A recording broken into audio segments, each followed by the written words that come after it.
This is chapter 4 of your textbook. It is entitled Performances, and it begins by introducing the question, if men and women aren't naturally opposite, then why do we act so differently so much of the time?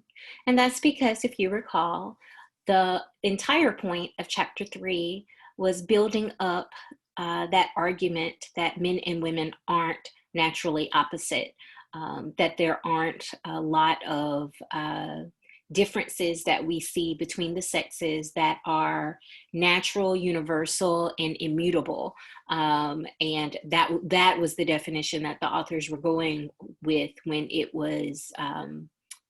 came down to depicting and describing what they called real differences between the sexes. So we ended chapter 3, basically accepting that there aren't that many differences that meet that definition.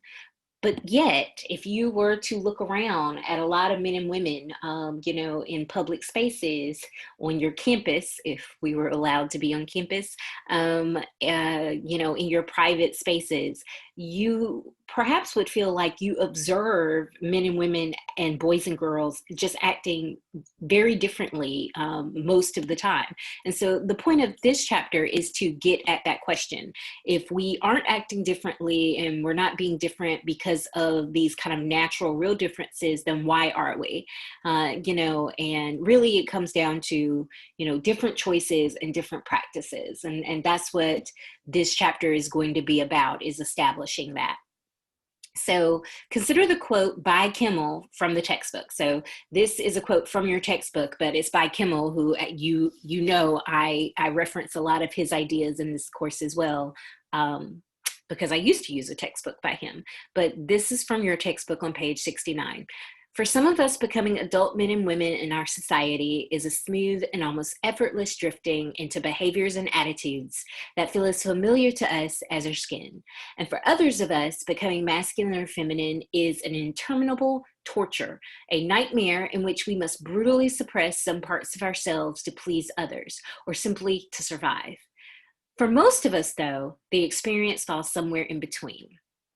All right, so we're beginning off with this quote suggesting that for some of us, this performance feels so second nature and has always felt so second nature, it might feel weird to call it a performance because you really might think, I'm just being myself. While for some others of us, it very clearly is a performance. It's a painful performance as we have to pretend to be someone that we're not. And then they note that for a lot of us, it probably is something in between. There are aspects of doing gender, as we're about to talk about, that feel really natural because they align with what we feel like is our innate impulses and personality characteristics. And there's some parts that do not feel natural, and we know they don't feel natural as we do it at the time. Like I said, I love to dress up. I'm really missing that. I'm pretty much spending all my time in, a combination of pajamas and leisure, athleisure right now. I've always really liked to dress up. I've always preferred wearing dresses and skirts to pants. I mean, my parents, tell these stories about me from when I was a little kid. So that part of doing femininity has always felt natural to me. What doesn't really feel natural is being nurturing. I consider myself a considerate and generous person, but I am not motherly. I don't love children. I don't rush to pick up the babies. And when I feel like I need to do that, or when I'm trying to do that, admittedly, it does feel like a performance. And that's probably true of most of us, because keep in mind, for a lot of us, what we're doing is we're cutting that deal with dominant gender definitions. We're upholding some, we're rejecting others. And sometimes the ones that we reject, we might be put in situations where we need to pretend like we're not rejecting them. And so, in those situations, the performance aspect of it all can just become a lot more clear. So you heard me mention the concept of doing gender. And that's just the ways in which we either actively obey or break gender rules. So, what are exactly gender rules? These are the instructions for how to appear and behave as a man or a woman. These rules are socially constructed, meaning that, they can vary between societies and over time. So because I said these are the instructions for how you behave and how you appear, another two terms that I would like for you to know are gender role and gender display. Those gender rules related to behavior are what we call gender role. This is how society expects us to behave. Another way you might hear this referred to as gender norms, these expectations regarding behavior. Gender display relates to the appearance part, right? So this is how you express your gender, through displays, whether or not you wear a skirt or grow your hair out long or, groom your mustache in an interesting shape, right? All of those are what we call gender displays because all of that are displays that we expect to see on one gender and not the other. Now, why is doing gender so important to people in society? What does it help us to determine? In short, in a society comprised of people, humans, because we have low sexual dimorphism and because we have laws that pretty much in most societies prohibit us from walking around with our primary, in some cases, even some of our secondary sexual characteristics from being too much out on display, um, for animals that don't have a very high sexual dimorphism, gender rules allow us to quickly be able to access, engage, and determine what gender a person is. So let's break that down a little further. So I said, okay, we aren't that dramatically different. Most of our primary sexual characteristics are related to genitalia, and pretty much everywhere has laws that against exposing yourself. Then we have secondary sexual characteristics, and these are the ones that develop during and after puberty. And unlike genitalia, which although as we discussed, right, with intersex individuals, even genitalia doesn't break up along a perfect binary, but secondary sexual characteristics certainly don't, right? You have, for under guys, they have pubic, facial, body, and armpit hair. Well, you have men that are extremely hairy, that grow full, luxurious beards, and, their backs and chest are covered in hair. And then you have men that aren't very hairy and who, if they tried to grow a beard, would be very patchy and largely unsuccessful. Similar, with women, secondary sexual characteristics, development of the breasts. In a world where there are A cups and, F cups, obviously this is something that can vary by the person. And so all that is just to say that secondary sexual characteristics don't, even when there aren't laws in place that prohibit their exposure, the fact of the matter is they still aren't a very easy way for us to be able to, quickly glance across a crowd and be like, oh, okay, there are like 10 women here and 7 men, right? We usually aren't using primary or secondary sexual characteristics data to make that eyeball assessment. So what are we using? Well, we're using people's gender displays and their gender roles. We're using the fact that they are doing gender is what allows us, therefore, to classify them as a gender. And, you might question, why is this important? But it's worth noting that although, the actual gender rules of a society might vary, it's just worth noting that all societies have differentiated along the basis of gender. So this has always been something that people feel like is somewhat important to know. And what happens when we don't know it, when we can't figure it out? When that happens, right, and we call this sexual ambiguity, right? Like we don't know what sex you are. And that's because, of course, we conflate sex and gender, oftentimes people get really confused and upset. It just shows you how much of our interactions, how much we think, and how we treat people, particularly strangers, is kind of wrapped up around gender rules, right? So we really try to avoid this sexual ambiguity. A lot of us try to avoid sexual ambiguity. And it's worth noting that sexual ambiguity is not the same thing as talking about gender fluidity, which is one of the terms from one of the earlier chapters, right? When a person is gender fluid, they embrace gender rules, but they embrace the rules for men and women, and they do so on differing days or in different contexts. But usually they are, or they embrace them, as in ways that are combining the two. So they do some gender rules for women, and they do some gender rules for men. But that's not the same thing as sexual ambiguity. It is recognized as something different. And so a good way to think about it is this quote that we engage in behavior at the risk of gender assessment. And that's basically just a reminder that people are assessing us, and they are assigning us this label of being a man, woman, man, or perfect woman, or you're doing manhood wrong, be a real man, right? It's this idea that, whether or not we choose to uphold gender rules, unless we're anywhere besides the privacy of our own home, there's someone observing our upholding or not upholding these gender rules, and they are, they are assessing that, and it may, and I don't want you to think assessing means like they're going to confront you necessarily, or they're actively judging you, or they might even say something.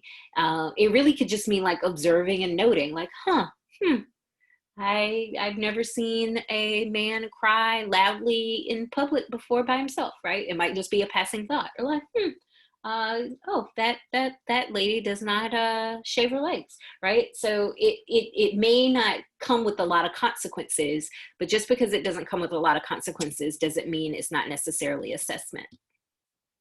And so, your book notes that most of these gender rules, because they're socially constructed, they're just simple cultural agreements that this is how we expect men and women to behave.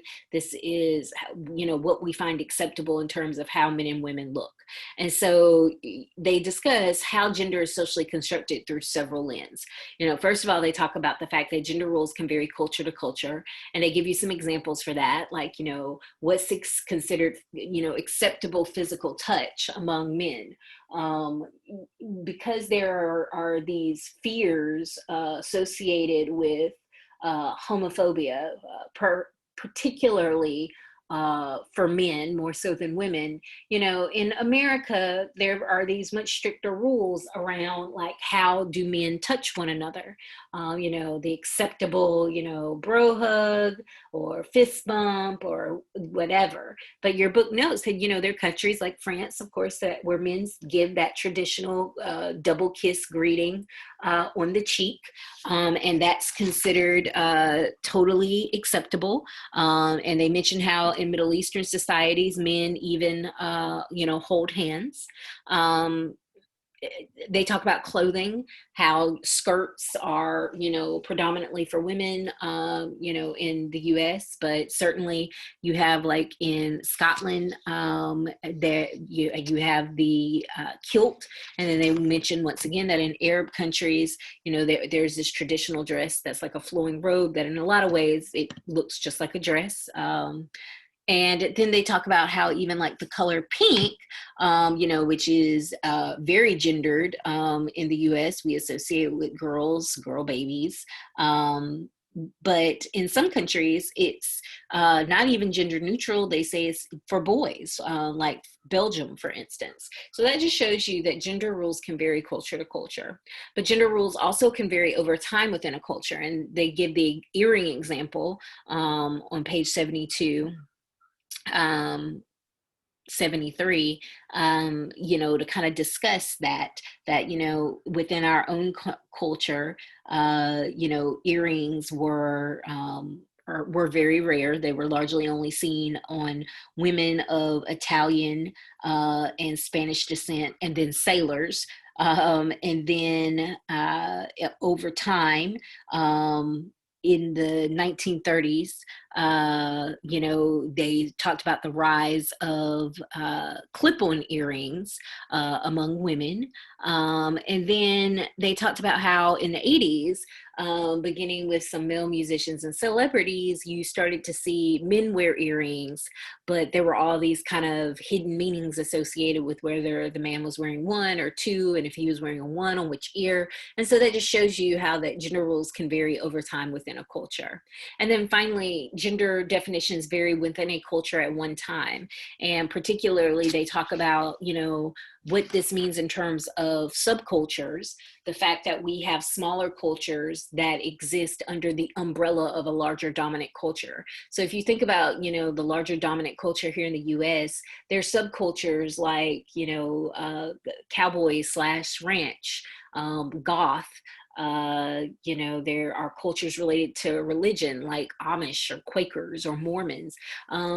Cultures can be related to, uh, nationalities or nations of origin, right? So Hispanic American culture.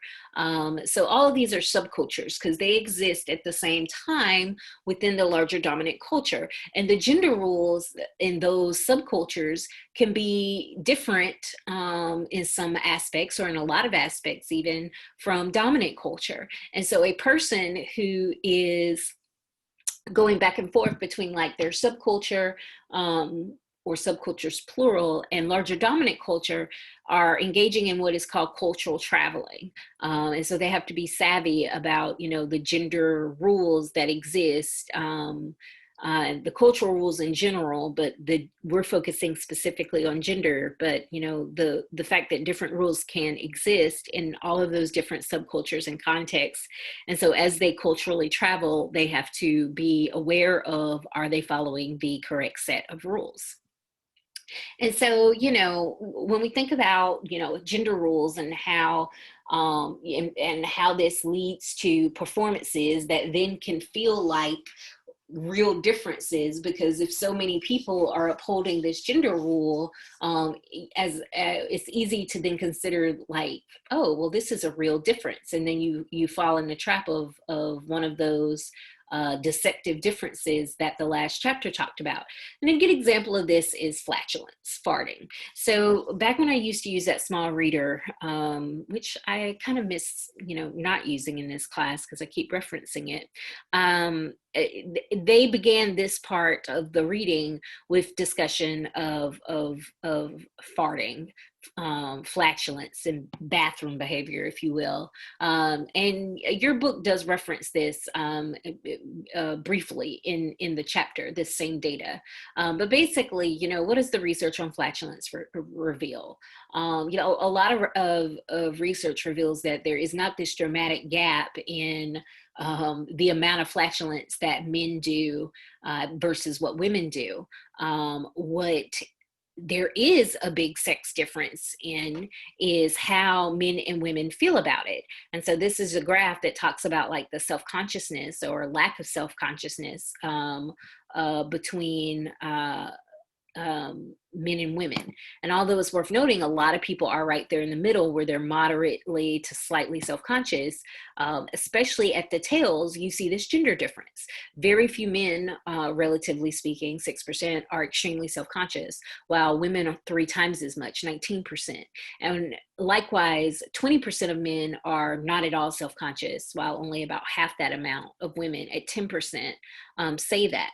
And so, this is a good example of a gender performance.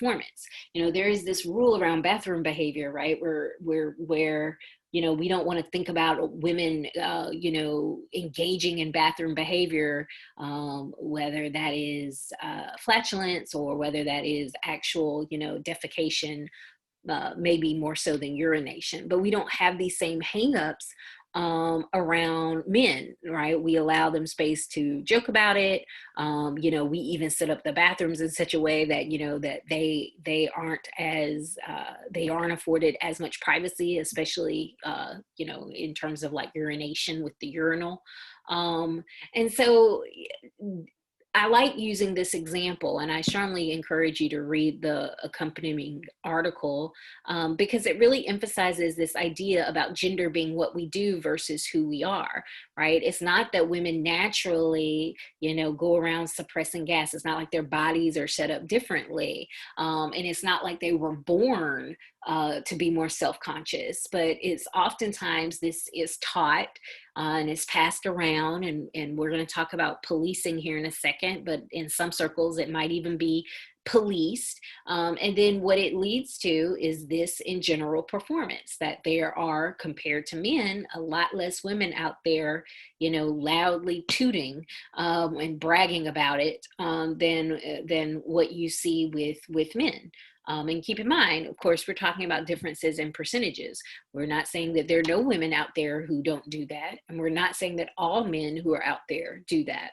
But in terms of differences, right, this is a gender rule. Women do not publicly fart, that a lot of women, and if they do, they're very apologetic and self-conscious about it. This is a rule that more women uphold. And it's not a rule necessarily that exists for men. So how do you learn the rules? Well, this is a reminder from some of your basic sociology terms, but you learn the rules of society in general through a process of socialization. You're not born knowing the rules of society, you have to learn. And so the person who is doing the learning, who's being socialized, we call that person the target of socialization. And then the people, the groups, the institutions who are doing the socializing, we call them the agents of socialization. And so gender becomes internalized fairly early on through our interactions with those around us, who are the people who are giving us the gender rules, who are giving us those messages, who are teaching them to us, who are enforcing them to us, who are role modeling them for us. And your book emphasizes that this is a lifelong process where we learn the rules. It is not what they call the injection model. And they say, the injection model is clearly wrong for at least three reasons. They say, first, it suggests that socialization is somehow finished by the time we're adults. That once they inject all the rules in you, that there isn't any ongoing socialization, and that's false. Second, the reason why the injection model is wrong is that it does not leave any room for the possibility that we actively consider and resist gender rules. And of course we do. You can point to examples of people resisting gender rules in your own life as well as your life around you. And then the third thing being that because it doesn't acknowledge that people resist and change gender rules, the injection model therefore can't account for cultural change. And we already noted that gender rules do change. They change across cultures, they change within cultures, they change within different contexts within cultures. So, the injection model is not the model that is correct when it comes to socialization. Instead, sociologists prefer the learning model of socialization. And that just suggests that socialization is a lifelong process of learning and relearning gendered expectations, as well as how to negotiate them. Now, when you first, while it is lifelong, obviously, though, there is still a lot of interest in what we call early socialization. And early socialization begins even before a baby is born. And so this early socialization also can be called primary socialization, when you first learn the rules. And this happens before you're even born, because oftentimes your parents are engaging in what's called anticipatory socialization. They're already thinking about how they're going to uphold the gender rules with their new baby, particularly if they already know their baby's sex, right? They're decorating the room in gendered ways. They're having perhaps ill-advised gender reveal parties where they shoot off blue or pink smoke, release blue or pink balloons. They're buying clothes that's gendered, things that say daddy's little princess, mom's little tough guy. They're buying toys that are gendered, and so in this setting, in this sense, they're already setting up this very gendered world, this very gendered space in some circumstances that the child is going to be born into and raised to think of as being normal and natural, when in fact it's not. It largely just reflects these room decorating and clothes buying, toy buying decisions of their parents. And so, primary socialization, it takes place at the hands of what we call your primary groups, of which, of course, family is the key primary group. It is the group that you are born into, or in some cases, adopted into, and then you are raised. All of your early socialization, most of your early socialization occurs at the hands of family. And then depending on, how maybe active your family is in other settings, that kind of shapes what your other primary groups may be. If you're the type of kid who's in daycare by the time you're in 6 months, then education in the form of your daycare is also going to be your primary group. But if you're the type of kid who doesn't go to school until, you're 5, 6 years old and heading to kindergarten, then by that point in time, you've already kind of gone through a lot of this primary socialization at the hands of just your family. Now, there is a theory that I want you to kind of know associated with this concept of primary socialization into gender, and it's Kohlberg. And it's part of his cognitive development theory. And specifically, he's focusing on, how children establish a gender identity and understand gender. And so he splits it into 3 stages. First stage happens around 2.5, 3 years. This is where children begin to acquire gender identity and identify gender. So if you know a toddler, you know that sometimes what's big at this age is, I'm a boy, she's a girl, I'm a boy, she's a girl, right? So it's that knowing what they are and trying to identify what other people are. Now, of course, at this stage, they usually are very relying on very narrow and rigid definitions of the gender rules and gender displays. And so, when my brother was a toddler, and my family member cut off their hair, he thought that therefore that made them a boy at that point in time. Before they were a woman, but now that they had this short haircut, he would be like, oh, well, she's a boy, and right, you'll notice that they'll do that, and that's because they're going with this very, very rigid, strict reading of gender rules. And that's because it's not until around age 5, when they reach the second stage, according to Kohlberg, that they start to understand that gender is stable or gender is permanent. And they start to understand this for themselves as well as for others, right? So it's the idea like, oh, I can wear a pink shirt and I'll still be a boy. Or like, oh, I can go outside and play in the mud with my brothers and I'm still a girl. And they start to take that into account for other people too. Like, oh, that person can cut their hair. That does not change the fact that they are a woman, right? So that gender stability and gender permanence becomes key at 5. Around age 7 is when they really start to actively work at gender constancy and consistency.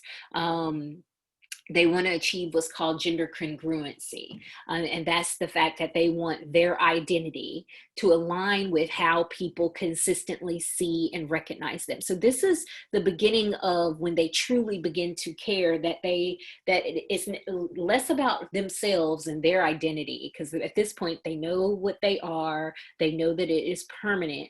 And now it's more of making sure that their everyday decisions reflect that identity so that other people can recognize their gender identity for what it is. And so this is where children start to become big on consistently trying to follow gender rules and gender norms. And this is also the age where we start to see increases in gender policing when people don't follow those rules.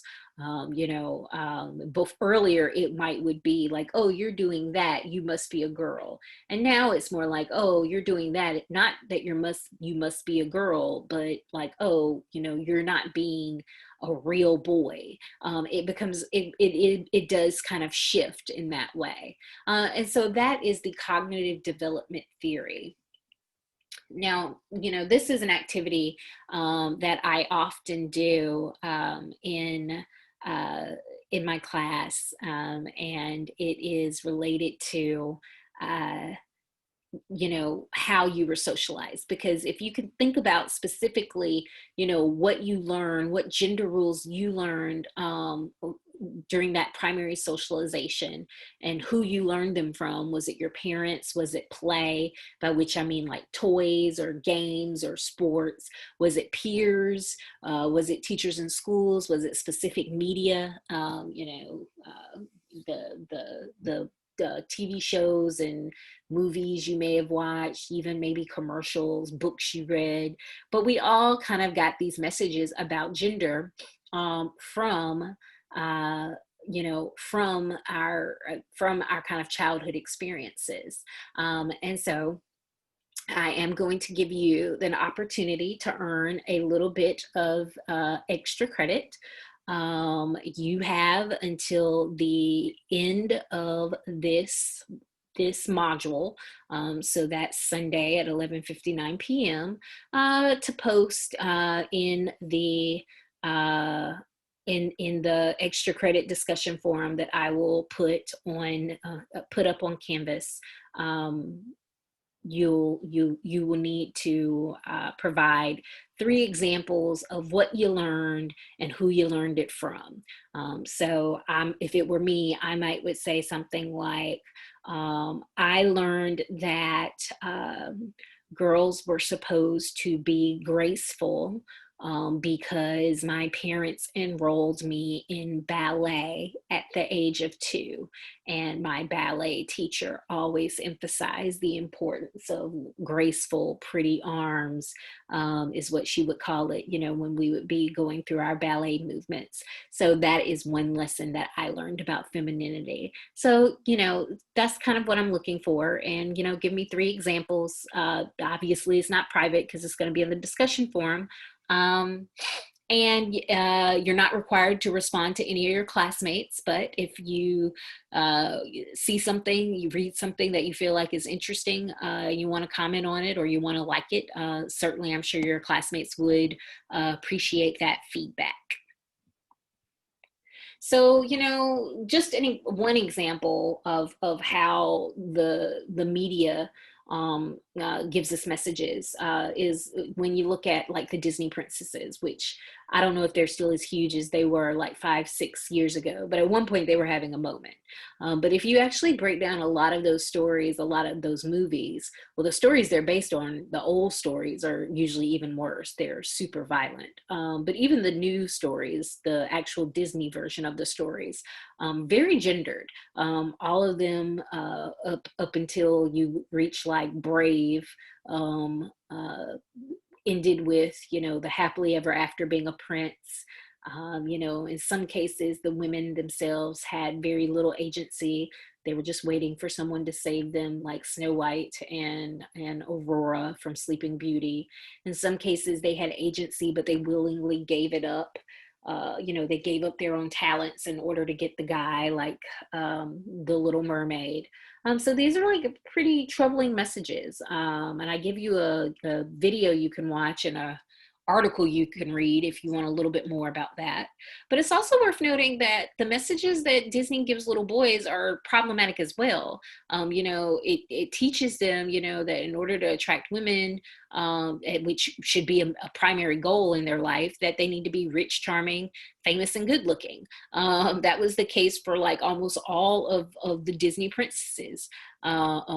Disney princes. And so that's problematic. And I give you a video if you want to a deeper dive into kind of the problematic depiction of masculinity in Disney movies.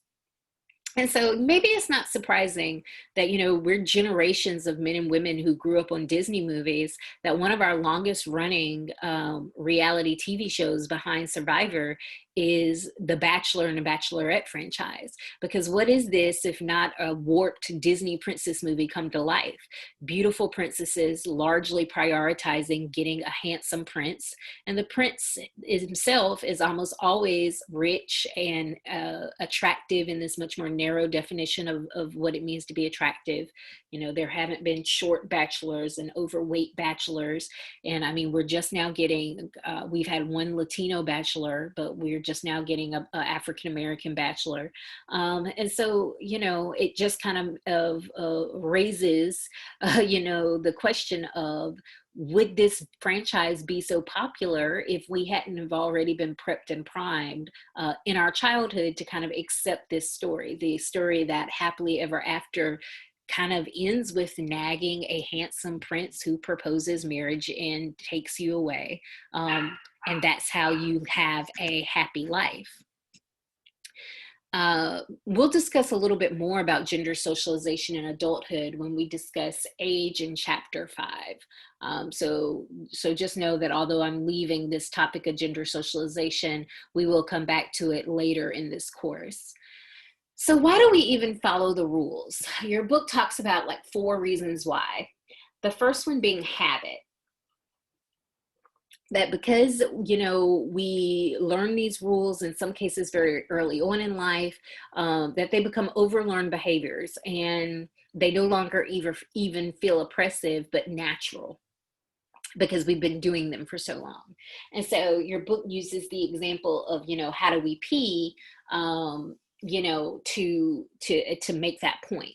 The fact that men pee standing up and women pee sitting down is a learned behavior because, well, for one thing, we teach boys initially how to pee sitting down, but shortly after we transition them to teaching them how to pee standing up, for really no reason besides to fit in, because we know that that's what will be expected of them as men. And we never do so for girls. But your book does note there are other societies where women do pee largely standing up. And apparently they've done studies that show that with practice and training, women can pee standing up with really, no worse aim than a lot of men. But we don't do that, and we don't even feel like we're missing out by not doing that, because it's just a habit that women pee sitting down and men pee standing up. Next reason why we follow the rules: pleasure. It is pleasurable to follow the rules, and your book talks about that. Why is it pleasurable? First of all, because if you've been taught the rule and then you are able to successfully uphold it, there's a certain amount of pleasure in that success, just personal intrinsic pleasure of doing the rule well. But then also you are likely to receive positive feedback from those around you for successfully upholding the rule. And that's pleasurable to receive that positive feedback. So I like to dress up, and it makes me feel good when I look nice. Like I feel a sense of pleasure and success, like, oh, I really pull myself together well today. But then also, when I look nice, it increases the likelihood that I will get compliments, that people will smile at me, that if I, when I'm dressed up nicely and something happens to my car, I found that people are, and by people I mean usually men, are, much more likely to step in and help me put air in my tires when I'm wearing heels and a dress heading to work than when I'm wearing tennis shoes and workout clothes heading to the gym. And so all of this can build it, this certain kind of pleasurable feeling of, oh, I'm doing this well. I'm upholding this rule well. Now, of course, there's a dark side to these success stories. Like certainly if we're successfully upholding this gender rule, we're also kind of contributing to the idea that this is a natural distinction or difference. Like this is part of how those deceptive differences come about. And, so let me go back to my car example. My dad has tried to teach me many times how to do a lot of basic car things myself. And I largely, I don't learn because I just don't want to. Like I don't enjoy it. I don't enjoy getting my hands dirty. It's just not very interesting to me. Now, clearly I could learn it. because I'm a smart person. We're Most of us are smart people. We learn how to do things all the time. So when I am actively choosing to not learn it, and then I find myself in the situation where I need this help. And oftentimes, I still get the help that I need, that there's someone out there willing to change my tire or put air in my tires, or, and whatever. But the dark side to this is, as that random guy is changing my tire or putting air in my tires, I am feeding into that stereotype of, well, women just don't know anything about cars, or like, oh, or women are horrible drivers, or they don't practice good car maintenance, right? In that moment, I am upholding that stereotype, and that is the dark side of these, success stories.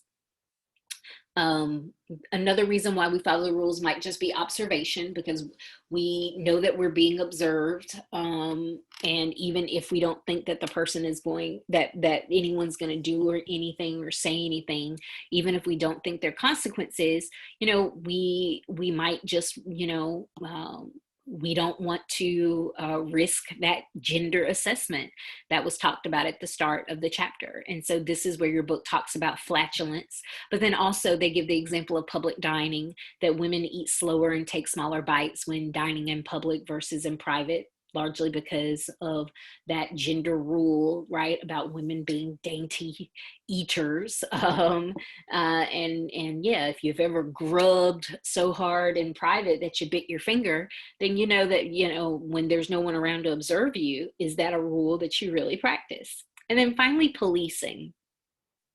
So gender policing is when basically your behavior is assessed, but not just assessed, it's policed. There is some element of consequences, right? People are trying to punish you or rein in your gender deviance, your norm breaking. And so, this concept of policing does come out of the study of deviance. And deviance is a sociological term that's really just meant when people deviate, when they break norms, not just gender norms, but just any norms. And that one reason why people oftentimes refrain from engaging in deviance is because of sanctions in society, social sanctions. And those sanctions can be positive. They can be a reward when you're upholding the norm, and they can be negative sanctions if you're engaging in deviance. And those sanctions is in essence what policing is. Basically, the random person, average person, has the ability to kind of control and influence your behavior by making it more or less likely that you will engage in deviance. And so your book notes, it can take a lot of forms. It can be verbal. It can be glaring. It can be gossip. It can be, something more severe than that. It can be physical. It can be ostracization. The form it takes is oftentimes depending on context, and it also depends on who is doing the policing, their relationship with you, how well they know you, how much they care about you. All of those things can kind of come into play. But I think the big takeaway is just the idea that we are policed, that we can self-police, right? Like we can rein ourselves in, we can punish ourselves, prevent our own selves from engaging in deviance, because sometimes we police ourselves before a person, outsider does. And then we police others, which isn't something that we like to think about or talk about. Oftentimes, when I teach a class that is about sexuality and intimacy, or when I took a break from teaching and I worked in a women's center, this is something that came up even among my male and female students that considered themselves feminist and open-minded and progressive. I would catch them in their day-to-day conversations, referring to women on campus as sluts or whores, and usually it had something to do with her dating behavior, that was considered non-normative. And, and I would always point out like this is policing, right? The idea that a woman's a slut and a guy's a stud, especially if you're referring to something about like the number of persons a person has been with. Or a lot of times it wasn't even that, it was something much less, like, oh, she's always flirting with a lot of guys, or smiling in a lot of guys' faces. Oh, did you see what she wore to campus? And and I use that as an example of how even sometimes people who consider themselves to be very self-aware, to be very open and tolerant when it comes to gender, we can fall into this trap, this very, very easy trap where we police other people. And in your book notes, sometimes we even recruit other people to police us, right? Like we ask for their feedback knowing that we're going to be policed. And so all of this, just kind of points to the fact that we follow the rules a lot. And our choices, as your book notes, are, follow the rules, break the rules and face the consequences, or figure out how to persuade others to let us break the rules. And so we've talked about that first option of following the rules. Let's now talk about what happens when we don't follow the rules, because we don't always follow the rules. So your book goes over a lot of reasons why we sometimes don't follow the rules. Sometimes the rules become impossible to follow, due to age, due to disability. But sometimes there are just some rules. It's like, oh, I can't do this rule anymore, due to illness. And then sometimes the rules themselves are just contradictory. And if they're contradictory rules, then if you follow one, then you are going to not follow the other, because that's how contradiction works. Sometimes we don't have the resources to follow a rule. And, and they talk about, how there's still this expectation that men pay for dates. Or if you think about for married partners, that in a lot of circles, maybe even still the expectation that men are the primary breadwinners, that even if both partners work, that men should make more money. And what happens if you just don't have the resources to uphold that rule? And then sometimes we break rules because following it is just personally undesirable or socially wrong. So, if you're like just a really laid back pacifist, guy, and there is this rule about, okay, you don't walk away from a fight if someone puts hands on you. That's just not manly. You gotta stay and, hold your ground and fight. If that just really doesn't align with your personal beliefs and ideology about violence, then that would just be a rule that you just can't uphold. And then finally, sometimes it's desirable. We break rules because sometimes it's just fun. It's fun to rebel. Now, what happens when we break the rules? There are kind of two ways you can break the rules. One's kind of a sly way where you basically are trying to get people's permission for you to break the rules and not face consequences. And the other one is a lot more overt, like I'm breaking the rules and I don't care. So the sly way, this is where you offer an account. And accounts work because they present gender nonconformity as either incidental, as opposed to intentional, or sporadic, occasional, as opposed to kind of constant or permanent.